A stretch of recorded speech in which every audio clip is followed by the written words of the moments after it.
இது ஒரு real life incident. நடந்த ஒரு 2 வருஷம் ஆச்சு. நாங்கள் இதுக்கு வீடியோ ப்ரிப்பேர் பண்ணியிருந்தோம். பட் அன்ஃபார்ச்சுனேட்லி லேப்டாப் ப்ரொஜெக்டர் இல்லாதனால எங்களால் ப்ரொஜெக்ட் பண்ண முடியல. ஸோ தயவுசெய்து ஆடியோ கவனிங்க.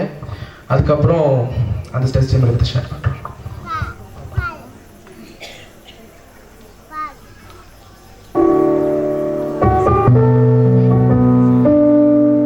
2014ஆம் ஆண்டு மார்ச் மாதம் 8ஆம் தேதி மதியம் 2:20 மணி அளவில் சென்னையிலிருந்து ஒரு கார் ஒன்று திருநெல்வேலியை நோக்கி புறப்பட்டது.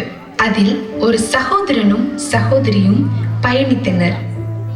அந்த பயணம் ஒரு மகிழ்ச்சி நிறைந்த தருணமாக அமைந்தது. கத்தரிக்கின்ற வெயிலில் குளுமையான ஏசியில் இனிமையான பாடல்களை கேட்டுக்கொண்டு சென்றனர். அந்த வெயிலின் தாக்கத்தை தணிக்க இளநீர் அருந்தினர். சுமார் 4:30 மணி அளவில் அவர்கள் உளுதூர்பேட் சுங்கச்சாவடியை காரில் கடந்தனர். யாருமில்லா 4 வழி சாலையில் வெகு தூரத்தில் இருந்து ஒரு பைக்கில் இருவர் அந்த சாலையை கடக்க முயன்றனர். மிக வேகமாக வந்து கொண்டிருந்த அந்த கார் இந்த பைக்கை கண்டு கொண்டது. ஆனால் அந்த பைக்கின் ஓட்டுநரோ காரை கண்டு கொள்ளாமல் சாலையின் ஒரு முனையிலிருந்து அடுத்த முனையை கடக்க முயன்றார்.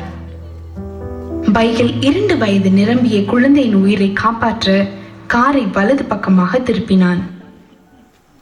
அந்த கார் சாலையின் டிவைடரில் மோதி 2 முறை சுழன்று ஒரு பாலத்தில் இடித்து வானத்தில் பறந்து கீழே வந்து தரையை தொட்டது. எங்கும் புகை மூட்டம். புகையை சுவாசிக்க வேண்டிய கட்டாயம். அந்த சகோதரனுக்கோ சகோதரியை பற்றிய கவலை, சகோதரிக்கு சகோதரின் உயிரை பற்றிய பயம். நடந்தது என்ன? மரித்தார்களா அல்லது பிழைத்தார்களா? கண்மணியை போல என்னை காத்தருளும். சங்கீதம் 17:8. ஆம், அவர்கள் மறிக்கவில்லை. இதோ உங்களுக்கு முன்பாக நாங்கள் இருவரும் நிற்கிறோம். நான் தான் அந்த சகோதரி, நான் தான் இவன் தான் அந்த சகோதரன். ஆண்டவர் எங்களை மிகவும் கண்மணி போல பாதுகாத்து வழிநடத்தினார்.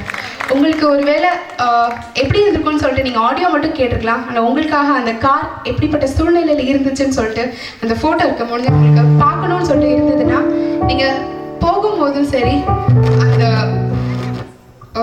ஃபோட்டோவை நீங்கள் வீடியோ நீங்கள் பார்த்து போகலாம்.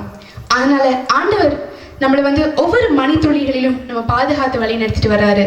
ஒருவேளை நம்ம எப்படிதான் ஆண்டவர் நம்மளை நடத்த போறாருன்னு சொல்லிட்டு ஒரு சந்தேகம். நாங்கள் கூட மீட்டிங் வரும்போது எப்படி நடக்கும்னு சொல்லிட்டு ஒரு சந்தேகத்தில் வந்தோம்.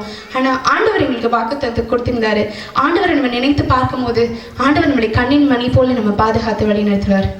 வாக்கு மாறாத தேவரீரே, ஏழை என் குரலை கேட்டு அன்போடு காத்து நடத்தும் நீச பாவி என்னை.